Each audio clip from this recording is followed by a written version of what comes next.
तो आज का हमारा फर्स्ट टॉपिक है कॉस्ट।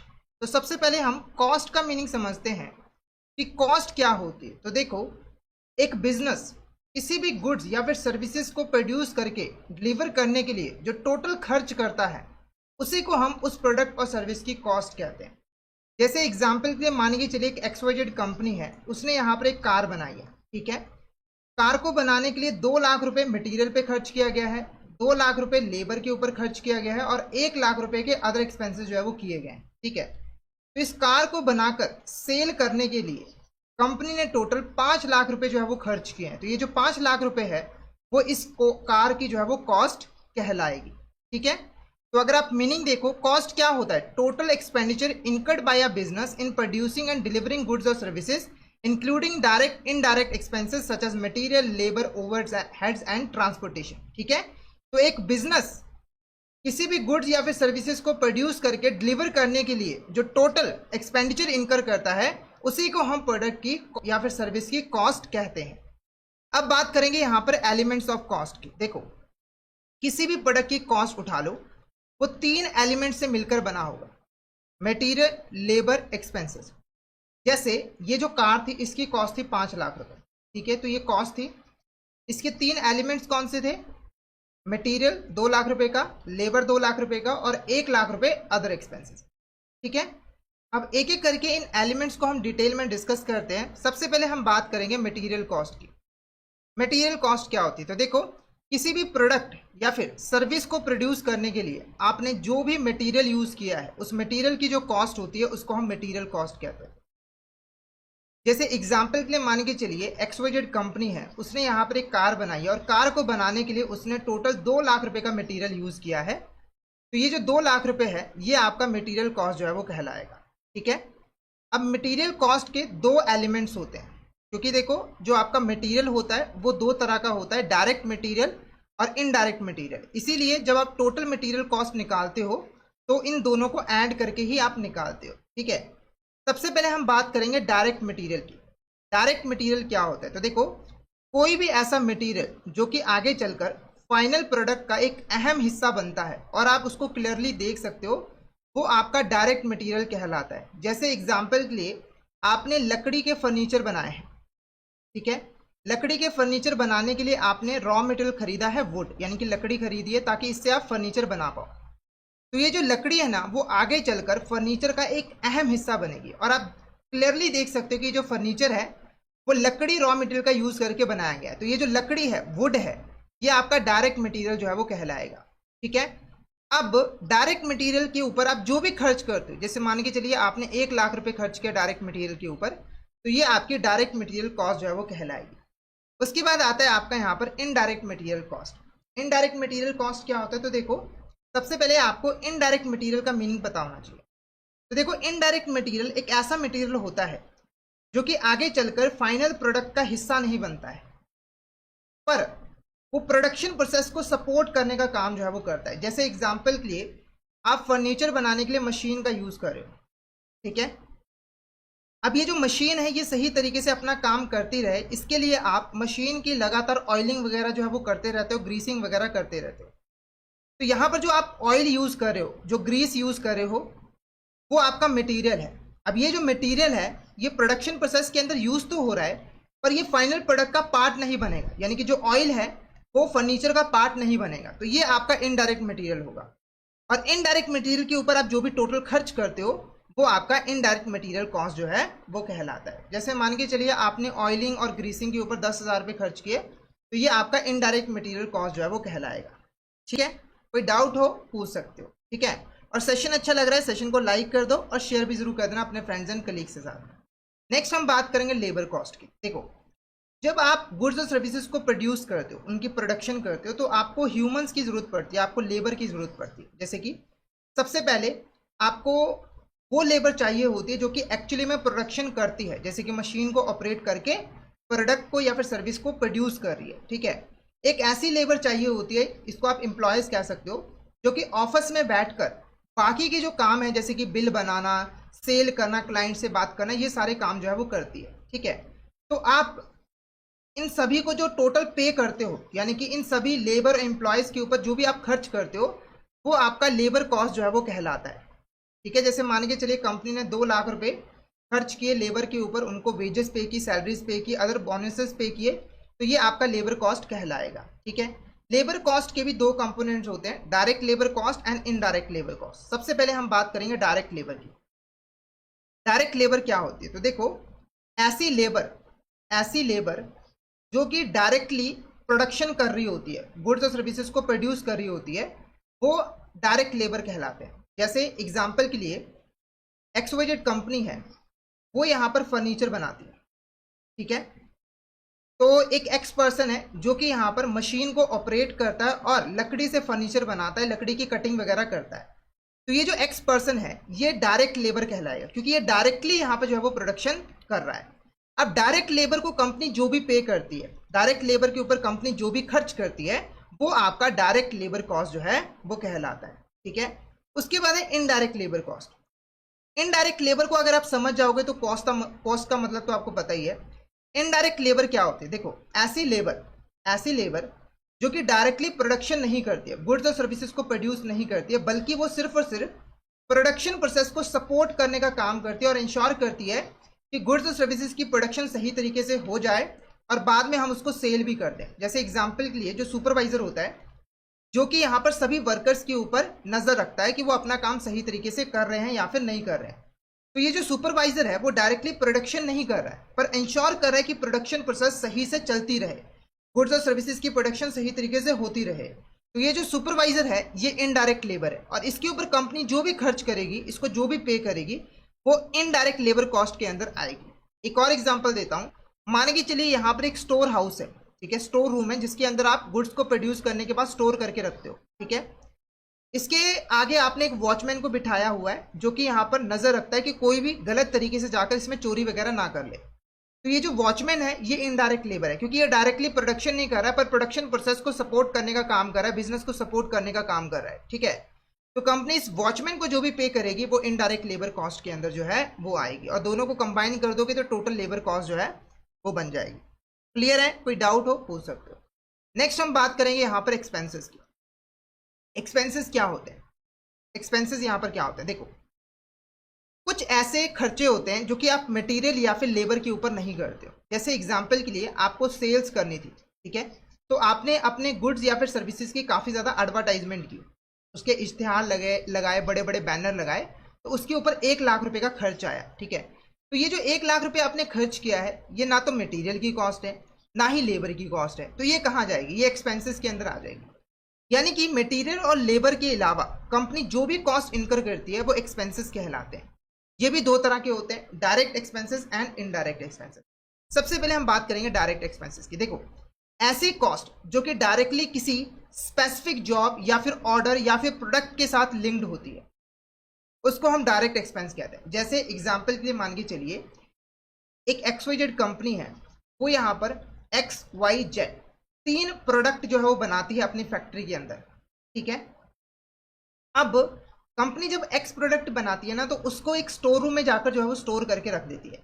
ये जो स्टोर रूम है वो X प्रोडक्ट के लिए ही बनाया गया है, यानी कि X प्रोडक्ट की जो यूनिट्स है वही सिर्फ इस रूम के अंदर स्टोर की जाती है। अब ये जो स्टोर रूम है वो कंपनी ने रेंट पे लिया हुआ है, हर साल वो 10,000 रुपये जो है वो रेंट पे करते हैं। तो देखो, ये एक ऐसा एक्सपेंस है जो कि डायरेक्टली X प्रोडक्ट के साथ लिंक्ड है। आपको पता है कि ये जो एक्सपेंस है वो आपने X प्रोडक्ट के ऊपर जो है वो इनकर किया है, तो ये आपका डायरेक्ट एक्सपेंस जो है वो कहलाएगा। ठीक है, अब इनडायरेक्ट एक्सपेंस क्या होता है? देखो, ऐसी कॉस्ट जो कि डायरेक्टली किसी एक प्रोडक्ट के साथ लिंक्ड नहीं होती है, ये कॉस्ट जो है वो आप सभी प्रोडक्ट के लिए इनकर करते हो। जैसे मान के चलिए ये जो 3 प्रोडक्ट्स हैं XYZ, ये फैक्ट्री के अंदर बनते हैं, तो कंपनी ने फैक्ट्री को भी रेंट पे लिया हुआ है और इसका रेंट वो 1 साल में 20,000 रुपये पे करती है। ठीक है, अब देखो, ये जो रेंट है वो किसी एक प्रोडक्ट के लिए हमने नहीं पे किया है, बल्कि ये तीनों प्रोडक्ट के लिए हमने पे किया है। तो ये तीनों प्रोडक्ट के साथ लिंक्ड है और इस एक्सपेंस को हम तीनों प्रोडक्ट में जो है वो डिवाइड करेंगे। ठीक है, कुछ हिस्सा यहाँ पर, कुछ हिस्सा यहाँ पर, कुछ हिस्सा यहाँ पर, तो ये आपका इनडायरेक्ट एक्सपेंस जो है वो कहलाएगा। ठीक है, अब इन तीनों से मिलकर आपका जो टोटल एक्सपेंस है, यानी कि जो टोटल कॉस्ट है वो बनती है। तो आई होप आपको यहाँ पर कॉस्ट और उसके एलिमेंट्स अच्छे तरीके से क्लियर जो है वो हो गए होंगे। सबसे पहले अगर हम रिवीजन कर ले कॉस्ट क्या होती है, तो देखो, किसी भी प्रोडक्ट या फिर सर्विस को प्रोड्यूस करके उसको कंज्यूमर तक डिलीवर करने के लिए बिजनेस जो भी कॉस्ट इनकर करती है, जो भी एक्सपेंडिचर करती है, वो आपका प्रोडक्ट या फिर सर्विस की कॉस्ट होती है। कॉस्ट के 3 एलिमेंट्स होते हैं, मटेरियल, लेबर और अदर एक्सपेंसेस, ठीक है। और इन तीनों से मिलकर ही प्रोडक्ट की टोटल कॉस्ट जो है वो डिटरमाइन होती है। आई होप आपको ये अच्छे तरीके से क्लियर हो गया होगा। अगर आपको कोई डाउट रह भी जाता है तो आप पूछ सकते हो। नेक्स्ट हम बात करेंगे यहाँ पर कॉस्ट सेंटर की। कॉस्ट सेंटर यहाँ पर क्या होता है, देखो कॉस्ट सेंटर किसी भी ऑर्गेनाइजेशन के अंदर एक स्पेसिफिक डिपार्टमेंट होता है, लोकेशन होता है, या फिर पर्सन होता है, या फिर मशीन होता है, जहां पर एक्चुअली में कॉस्ट इनकर की जाती है। जैसे एग्जांपल के लिए मान के चलिए प्रोडक्शन डिपार्टमेंट, ठीक है। तो प्रोडक्शन डिपार्टमेंट के अंदर एक्चुअली में हम गुड्स या फिर सर्विस को प्रोड्यूस करते हैं, ठीक है। और यहां पर हम कॉस्ट इनकर करते हैं। जैसे कि हमने मटेरियल के ऊपर जो कॉस्ट इनकर किया है वो हम इसके अंदर इंक्लूड करेंगे, ठीक है। हमने लेबर से काम करवाया है प्रोडक्शन डिपार्टमेंट के अंदर, हम लेबर को पे कर रहे हैं 10 लाख रुपए, ठीक है। तो प्रोडक्शन डिपार्टमेंट के अंदर हम यहां पर कॉस्ट को इनकर कर रहे हैं। ये जो प्रोडक्शन डिपार्टमेंट है ये आपका कॉस्ट सेंटर जो है वो कहलाएगा, ठीक है। तो ऑर्गेनाइजेशन का कोई स्पेसिफिक डिपार्टमेंट, लोकेशन, पर्सन और मशीन जहां पर एक्चुअली में कॉस्ट इनकर की जाती है ऑर्गेनाइजेशन के द्वारा और उसे रिकॉर्ड किया जाता है बुक्स ऑफ अकाउंट के अंदर, उसको हम कॉस्ट सेंटर जो है वो कहते हैं, ठीक है। अब बात करेंगे क्लासिफिकेशन ऑफ कॉस्ट सेंटर। तो देखो जो कॉस्ट सेंटर होते हैं वो 3 तरह के होते हैं, productive cost centre, unproductive cost centre और मिक्स्ड कॉस्ट सेंटर।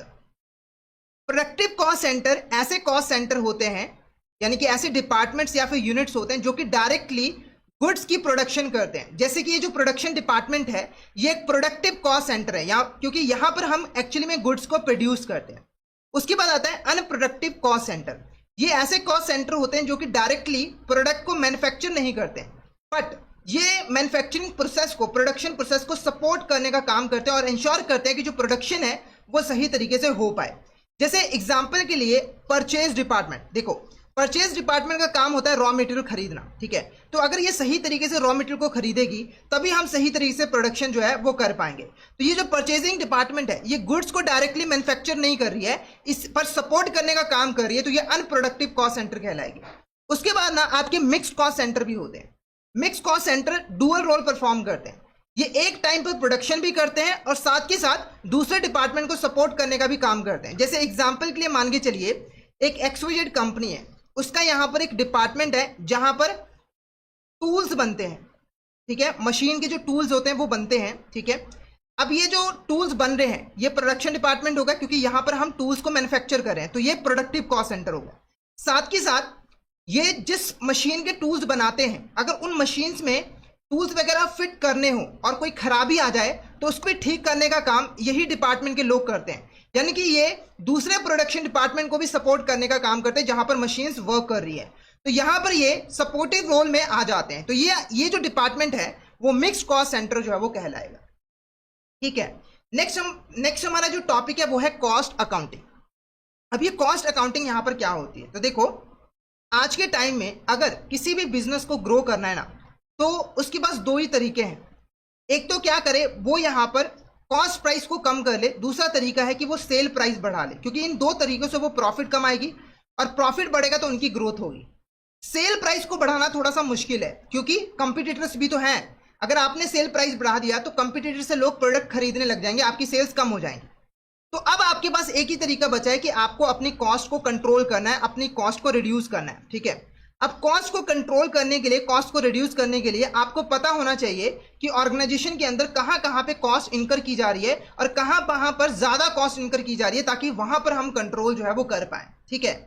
अब ये जो कॉस्ट अकाउंटिंग है, ये अकाउंटिंग की एक ऐसी ब्रांच है जो कि एक ऑर्गेनाइजेशन के अंदर कॉस्ट से रिलेटेड जितना भी डेटा होता है उसको कलेक्ट करती है, उसको रिकॉर्ड करती है, उसको क्लासिफाई करती है, ऑर्गेनाइज करती है और इसकी रिपोर्ट बनाकर मैनेजमेंट को देती है, ताकि मैनेजमेंट को पता चल सके कि ऑर्गेनाइजेशन के अंदर कहां कहां पे कॉस्ट इनकर की जा रही है, कितनी कॉस्ट इनकर की जा रही है, ताकि मैनेजमेंट उस कॉस्ट को कंट्रोल कर सके, रिड्यूस कर सके, ठीक है। तो ये जो कॉस्ट अकाउंटिंग है ये यहां पर प्रोडक्शन की कॉस्ट को अस्टेन करने में, कॉस्ट को कंट्रोल करने में और बिजनेस डिसीजंस लेने में काफी ज्यादा हेल्प जो है वो करती है मैनेजमेंट को। एक चीज मैं आपको बता दूं कि कॉस्ट अकाउंटिंग कंपलसरी नहीं होती है, इसको सिर्फ इंटरनल यूज के लिए हम जो है यूज करते हैं और ऑर्गेनाइजेशन अपनी सुविधा के अनुसार कॉस्ट अकाउंटिंग करती है और उसका यूज जो है वो करती है, ठीक है। अब बात करेंगे कॉस्ट अकाउंटिंग के ऑब्जेक्टिव्स की। कॉस्ट अकाउंटिंग के ऑब्जेक्टिव्स क्या होते हैं? सबसे पहले कॉस्ट को अस्टेन करना। आपने कोई भी प्रोडक्ट बनाया है, कोई भी जॉब आप परफॉर्म कर रहे हो, कोई भी प्रोसेस आप चला रहे हो, उसके ऊपर कॉस्ट कितनी आ रही है उसको असेस करना, ये एक बहुत इंपॉर्टेंट ऑब्जेक्टिव होता है कॉस्ट अकाउंटिंग। अब कॉस्ट अकाउंटिंग ऐसा कर कैसे पाती है, तो बेसिकली देखो, कॉस्ट अकाउंटिंग समय समय पर जो भी कॉस्ट इनकर की जा रही होती है ऑर्गेनाइजेशन के अंदर, उसको रिकॉर्ड करती है। ठीक है, रिकॉर्ड करने से हमें यह पता लग जाता है कि किसी भी प्रोडक्ट या फिर सर्विस को प्रोड्यूस करने में आपने टोटल कितना कॉस्ट इनकर किया, जिससे आप उसकी कॉस्ट को अस्टेन कर पाते हो, पता लगा पाते हो कि इसकी कॉस्ट कितनी आई है।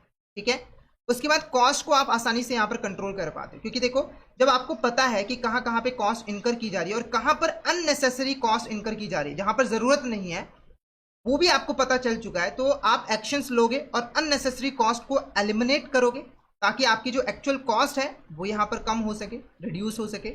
उसके बाद कॉस्ट रिडक्शन, तो अगर मान के चलिए दो डिपार्टमेंट है ए और बी, ठीक है, जो ए डिपार्टमेंट है वो अपना काम सही तरीके से नहीं कर रही है, बी डिपार्टमेंट अपना काम सही तरीके से कर रही है, तो हम अपने रिसोर्सेज बी डिपार्टमेंट को देंगे, ताकि ए डिपार्टमेंट जो है वो कॉस्ट को रिड्यूस, मतलब कॉस्ट को वेस्ट ना कर सके, मतलब हमारे फंड्स को वेस्ट ना कर सके। ठीक है, तो कॉस्ट को रिड्यूस करना ये भी एक इंपॉर्टेंट ऑब्जेक्टिव होता है। डिसीजन मेकिंग मैनेजमेंट की हेल्प करना, ताकि वो यहाँ पर प्राइसिंग से रिलेटेड, आउटसोर्सिंग से लेकर रिलेटेड और मेक और बाय से रिलेटेड इंपॉर्टेंट डिसीजंस ले पाए, क्योंकि कॉस्ट अकाउंटिंग ये सभी डिसीजंस लेने के लिए मैनेजमेंट को डेटा प्रोवाइड करती है, जिससे मैनेजमेंट ये सारे डिसीजंस ले पाती है।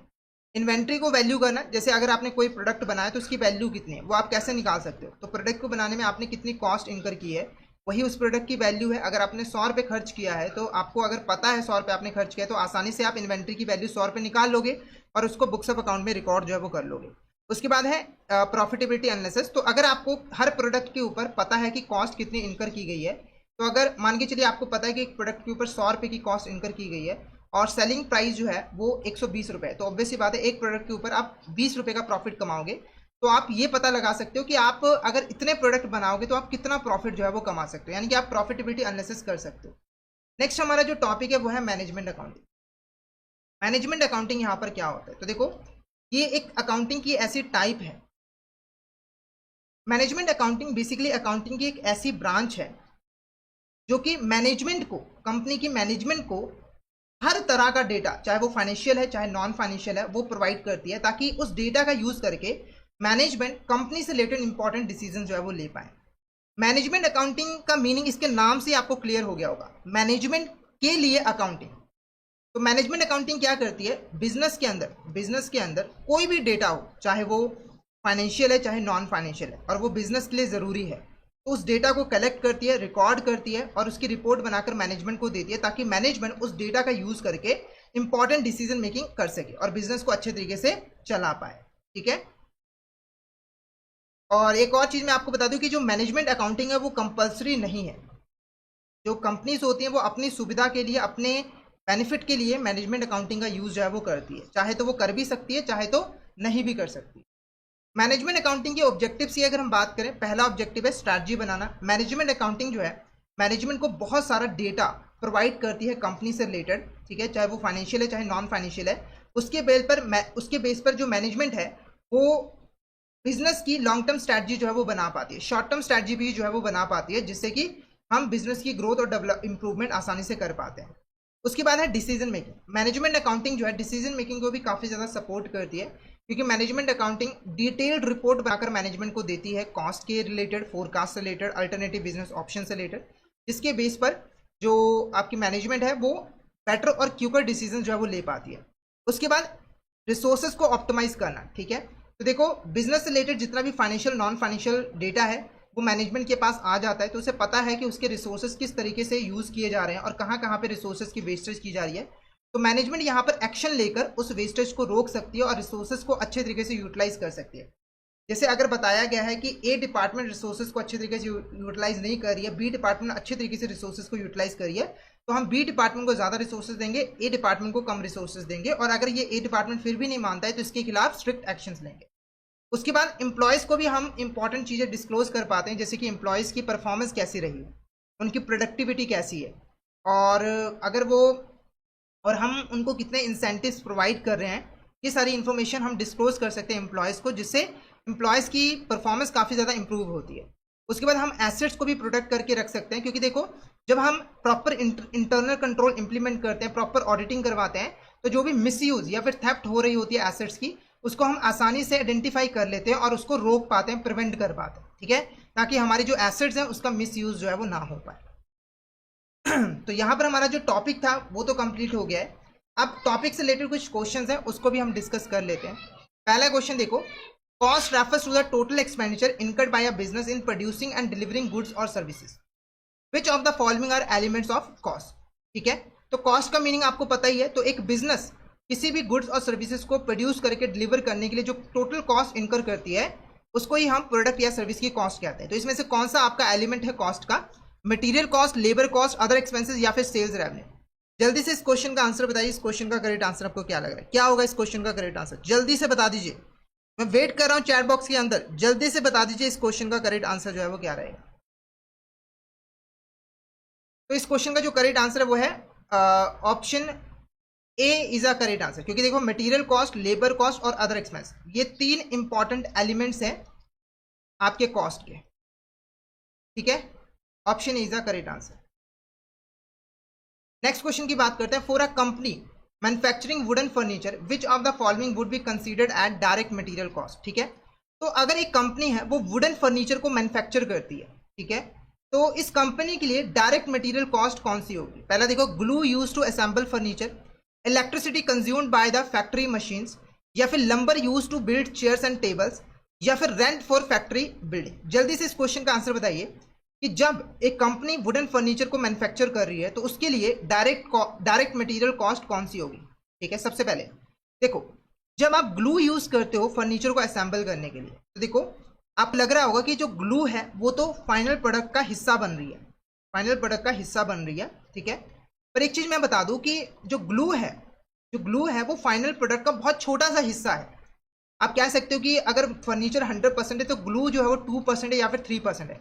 और आप देख भी नहीं सकते हो कि फर्नीचर के अंदर आपने ग्लू यूज किया है या फिर फेविकॉल यूज किया, आप देख भी नहीं सकते हो। तो ये आपका डायरेक्ट मटेरियल कॉस्ट नहीं होगा, ये इनडायरेक्ट मटेरियल कॉस्ट ही होगा, ठीक है। उसके बाद इलेक्ट्रिसिटी कंज्यूम हुआ है, देखो इलेक्ट्रिसिटी कंज्यूम हुआ है तो ये तो मटेरियल कॉस्ट है ही नहीं, ये तो आपका अदर एक्सपेंसेस के अंदर आएगा। लंबर मतलब यहाँ पर लकड़ी है जो आपने यूज की है चेयर्स और टेबल्स को बनाने के लिए, तो ये आपका डायरेक्ट मटेरियल कॉस्ट होगा। तो ऑप्शन सी आपका करेक्ट आंसर है। बाकी देखो रेंट आपने पे किया है, ये भी आपका अदर एक्सपेंसेस होगा, तो option C is the correct answer. उसके बाद देखो, A furniture company is planning to introduce a new line of customisable wooden desk.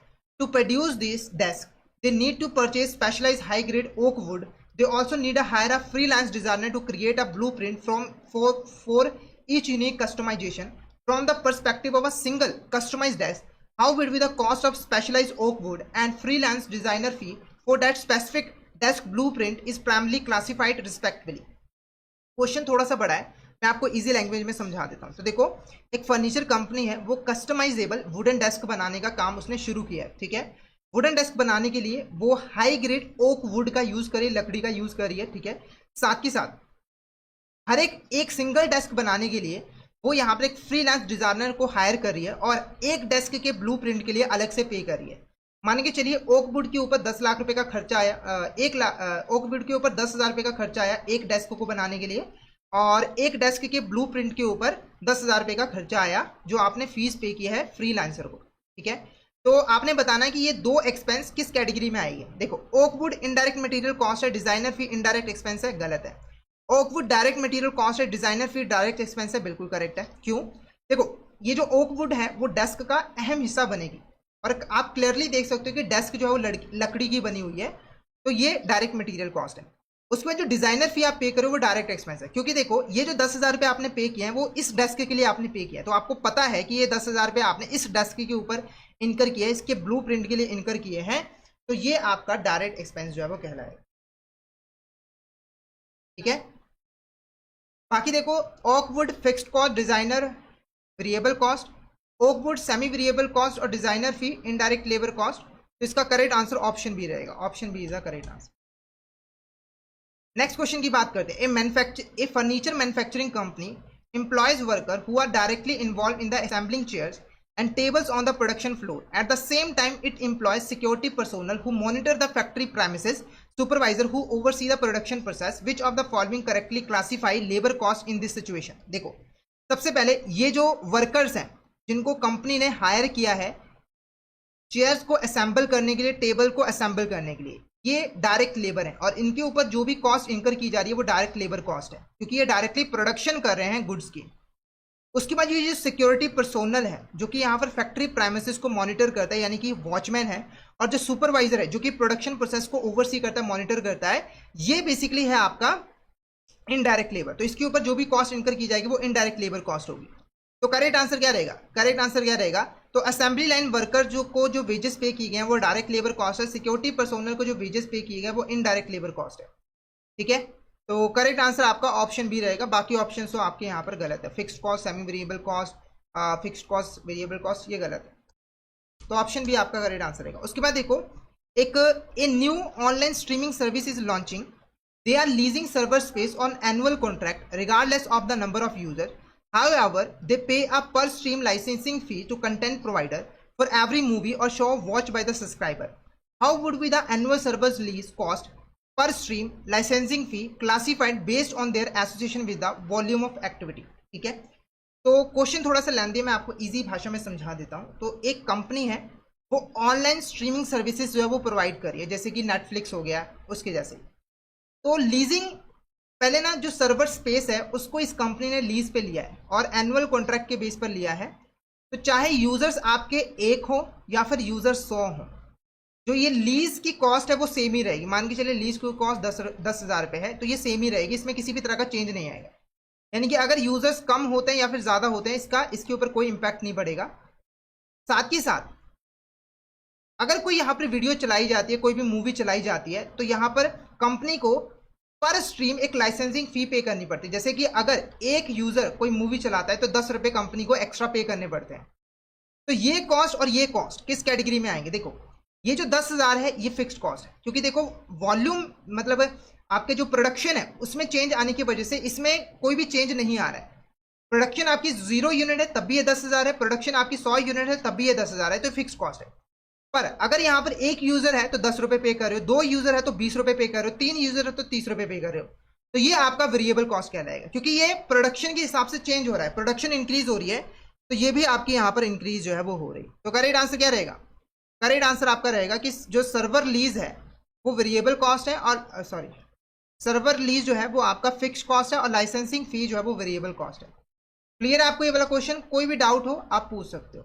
ठीक है, नेक्स्ट क्वेश्चन की अगर हम बात करें, which of the following statement about management accounting is are correct?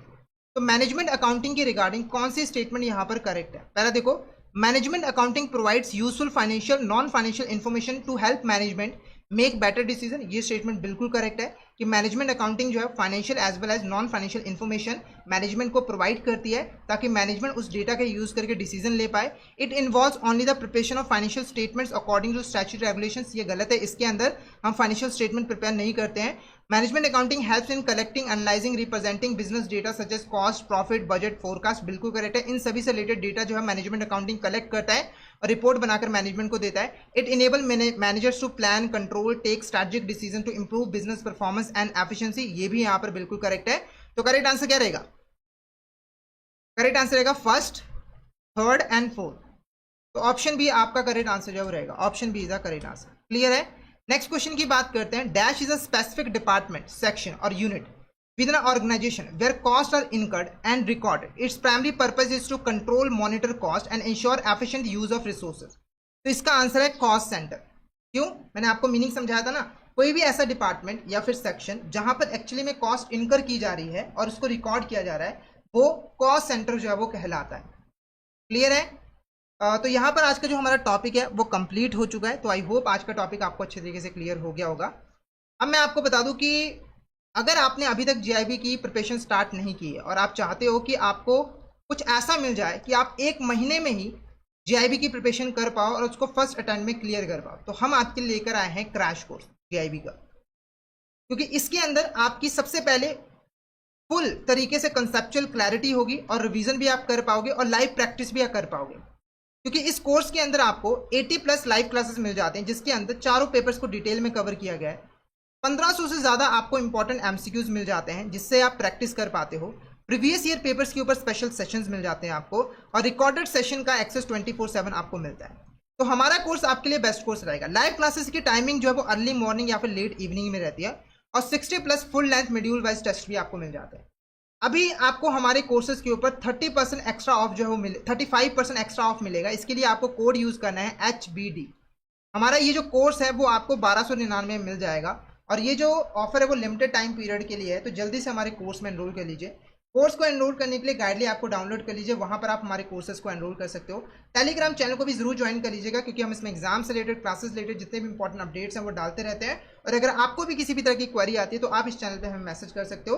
तो टेलीग्राम चैनल को जरूर ज्वाइन कर लीजिएगा और यूट्यूब चैनल को जरूर यहाँ पर सब्सक्राइब कर लीजिएगा ताकि लाइव क्लासेस की नोटिफिकेशन आपको सबसे पहले मिल सके। हमारे जो डेली लाइव क्लासेस होती है उसकी टाइमिंग होती है AFM की 6 बजे, Indian economy Indian financial system की 6:30 बजे, RBLM की 7 बजे, PPP की 8 बजे और AFM की 9 बजे। तो इन टाइमिंग्स के ऊपर आप हमारी लाइव क्लासेस को ज्वाइन जो है वो कर सकते हो। अब आपको GIB CIB प्रिपरेशन से रिलेटेड कोई भी डाउट आता है तो हमने आपके लिए एक फॉर्म बनाया है, उस फॉर्म को जाकर फिल कीजिए। वहां पर आपको हमारे एक्सपर्ट्स खुद कॉल करेंगे और आपको बताएंगे कि आप कैसे यहाँ पर GIB CIB के लिए प्रिपरेशन कर सकते हो। इसका लिंक आपको वीडियो के डिस्क्रिप्शन बॉक्स में मिल जाएगा। तो आज का सेशन हम यहीं पे ओवर करते हैं। तो आई होप आज का सेशन आपको अच्छा लगा हो। सेशन अच्छा लगा तो सेशन को लाइक कर देना, हमारे चैनल को सब्सक्राइब कर देना और शेयर जरूर कर देना अपने फ्रेंड्स के साथ, कलीग के साथ, ताकि वो भी इस सेशन का बेनिफिट ले सके। तो आज के लिए इतना ही, मिलते हैं नेक्स्ट क्लास में। Thank you so much.